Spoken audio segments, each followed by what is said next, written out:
अंत समय पर हम जिसको याद करते हैं वही हमारे जन्म का कारण बन जाता है।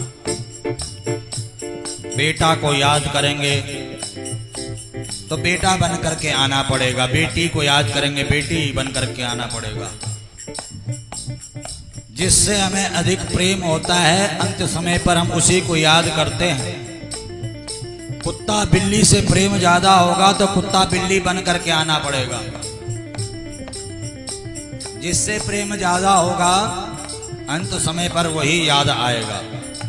और अगर प्रेम भगवान नारायण से आपका है, भगवान बांके बिहारी राधा रसिक बिहारी से अगर आपका प्रेम है, मेरे नर्मदेश्वर महादेव कैलाशेश्वर महादेव से आपका प्रेम है, माँ भगवती माँ जगदम्बा से आपका प्रेम है, लड्डू गोपाल राधा रानी से आपका प्रेम है, तो अंत समय पर वही आपको याद आएंगे।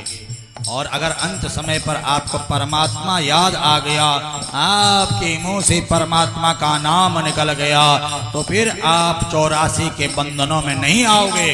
84 के बंधनों से मुक्त होकर के सीधा परमात्मा के धाम वैकुंठ में आपको स्थान मिलेगा।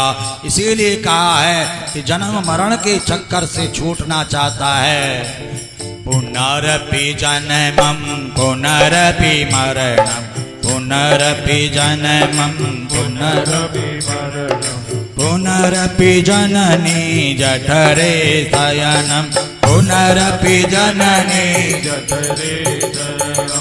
भज गोविंदम भज गोविंदम गोविंदम भज मूढ़मते गोविंदम भज मूढ़मते गोविंदम भज मूढ़मते गोविंदम भज मूढ़मते।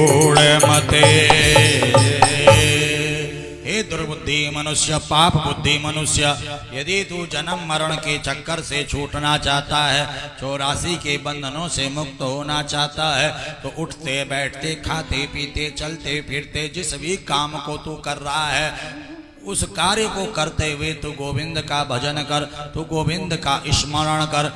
क्योंकि गोविंद का भजन जब तू करेगा, गोविंद का स्मरण जब तू करेगा, तो तेरा प्रेम गोविंद से मजबूत होगा, दृढ़ होगा, और अंत समय पर तुझे गोविंद की याद आएगी। तेरे मुंह से गोविंद का नाम निकलेगा और फिर यम के दूत तुझे लेने नहीं आएंगे, सीधा तुझे लेने आएगा। गोविंद के दूत ही तुझे लेने के लिए आएंगे और तेरे को